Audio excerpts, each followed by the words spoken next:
সুপ্রিয় দর্শক মণ্ডলী, সবাই সালাম এবং শুভেচ্ছা নেবেন। ৭ অক্টোবর হামাস যেই ইসরায়েলিদের উপর হামলা চালালো, সেই হামলার পর থেকে যে চলমান উত্তেজনা, এর ভিতর দিয়ে ইসরায়েলিদের মধ্যে এখন চরম মানসিক হতাশা বিরাজ করছে। তাদের গবেষণাই বলছে যে মানসিক হতাশাগ্রস্ত মানুষের পরিমাণ ইসরায়েলে বেড়েছে ৪০০%-এর বেশি। এটা একটা অ্যালার্মিং, একটি সভ্য, একটি সুসংগঠিত একটি জাতির জন্য।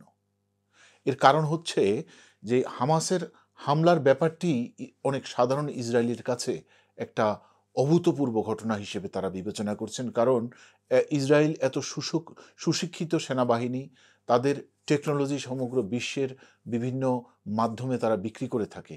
সেই দেশের এত সুসজ্জিত সেনাবাহিনী বা তাদের এত সুরক্ষিত যে সীমান্ত, সেটি অতিক্রম করে হামাসের মতো একটি আধা সামরিক বাহিনী, একটি সাধারণ প্রশিক্ষিত বাহিনী কি করে ১২০০ ইসরায়েলিকে হত্যা করলো এবং প্রায় ২৫০-এরও বেশি ইসরায়েলিকে তারা জিম্মি করে আটক করেছিল। তো এরপর থেকেই অনেক ইসরায়েলিদের মধ্যে হতাশা বিরাজ করছে, তাদের মানসিক রোগীর সংখ্যা বেড়েছে। এছাড়া বিশেষ করে যারা আমেরিকা এবং ইউরোপ থেকে বিভিন্ন বসতি এলাকায়, যেখানে বিশেষ করে ইসরায়েলিরা জোর করে বসতি স্থাপন করেছে, বিশেষ করে ওয়েস্ট ব্যাংক এলাকায়, সেসব এলাকায় যেসব আমেরিকা এবং ইউরোপ থেকে যাওয়া ইসরায়েলিরা বসতি স্থাপন করে সেসব জায়গায় বসবাস করছেন, তাদের মধ্যে হতাশার পরিমাণ এবং আতঙ্কের পরিমাণ আরও বেড়েছে। তারা চরম অনিশ্চয়তার মধ্যে আছেন, তারা জানেন না যে তাদের ভবিষ্যৎটি কী হবে, এবং এই নিয়ে বিশেষ গবেষণাও চলছে। এরই মধ্যে ইসরায়েলি অনেক সেনাবাহিনীর মধ্যেও চরম হতাশা বিরাজ করছে, কারণ তারা জানে না যে কী কারণে তারা এত নিরীহ মহিলা এবং শিশুদেরকে হত্যা করছেন। হয়তোবা অনেক আবেগ বা উত্তেজনার মুহূর্তে তারা অনেক মানুষকে হত্যা করেছেন, যে হত্যার পরিমাণ এখন 34,000 মানুষেরও বেশি, বিশেষ করে গাজায়। এখন যেই বিবেকবান সৈনিকেরা, তারা এখন নিজে নিজে আস্তে আস্তে বিভিন্ন রকমের গ্লানি তাদেরকে ছুঁয়ে গেছে। কারণ মানবিকতা বা মানুষের যেই মানবিক মূল্যবোধ, সেটা কখন না কখনো জাগ্রত হয়। অন্তত একটা মানুষ যখন শান্তশিষ্টভাবে নিজের বুদ্ধিবৃত্তিক চিন্তাটা করতে পারে, তখন অন্তত তার বিবেক জাগ্রত হয়। তো সেই কারণেই অসম্ভব রকমের হতাশা বেড়েছে ইসরায়েলি সেনাবাহিনীদের মধ্যে।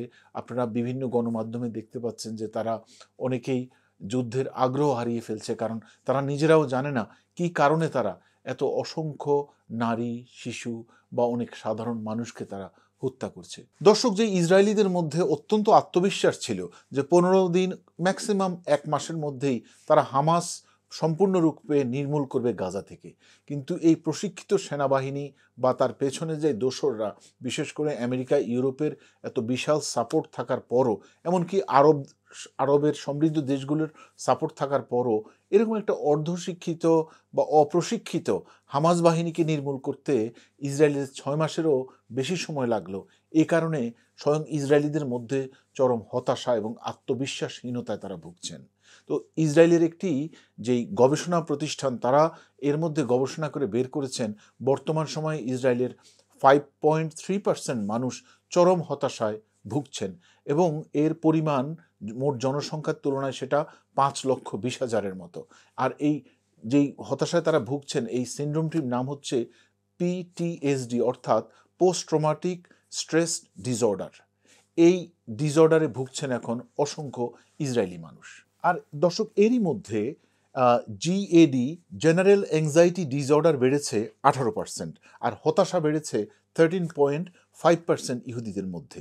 আবার 38% ইহুদিদের মধ্যে ইদানিংকালে আত্মহত্যা করার চিন্তাভাবনা করা শুরু করেছে। আর ইসরায়েলি সরকার এই দিকবিদিক হয়ে তারা এখন এই 2023 এবং 24 সালের তাদের যেই মানসিক রোগী চিকিৎসার জন্য যে বাজেট ছিল, সেটাকে আরও বাড়িয়েছে। এখন এই 2024 এবং 25 অর্থ বছরে তারা তাদের বাজেটে 392.2 মিলিয়ন ডলারের বাড়তি বাজেট ফিক্স করেছে, যেন মানসিকভাবে পরিশ্রান্ত এবং মানসিকভাবে ক্লান্ত, অবসাদগ্রস্ত এই ধরনের মানুষদেরকে চিকিৎসা সেবা দিতে পারে। এই 7 অক্টোবর যেই হামাসের হামলা, এরপর থেকে যে ইসরায়েলি যে প্রতি হামলা, এই হামলায় বলা হচ্ছে যে এই পর্যন্ত 606 জন ইসরায়েলি সেনা নিহত হয়েছে। তবে ইসরায়েলের আভ্যন্তরীণ কিছু মিডিয়া বলছে যে এই পরিমাণ, যে ইসরায়েলি সেনা গাজায় নিহত হওয়ার পরিমাণ আরও বেশি হবে, শুধুমাত্র সৈনিকদের মনোবল রক্ষার জন্য এবং সাধারণ ইসরায়েলিদেরকে সাহস যোগানোর জন্য ইসরায়েলি সরকার এর প্রকৃত সংখ্যাটি আসলে প্রকাশ করছেন না।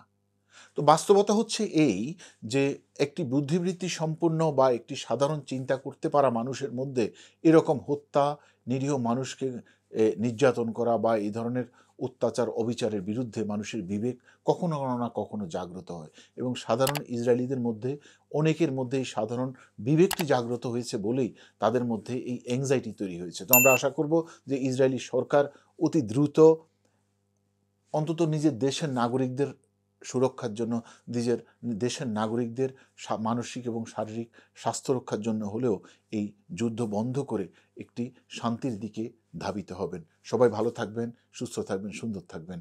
ধন্যবাদ।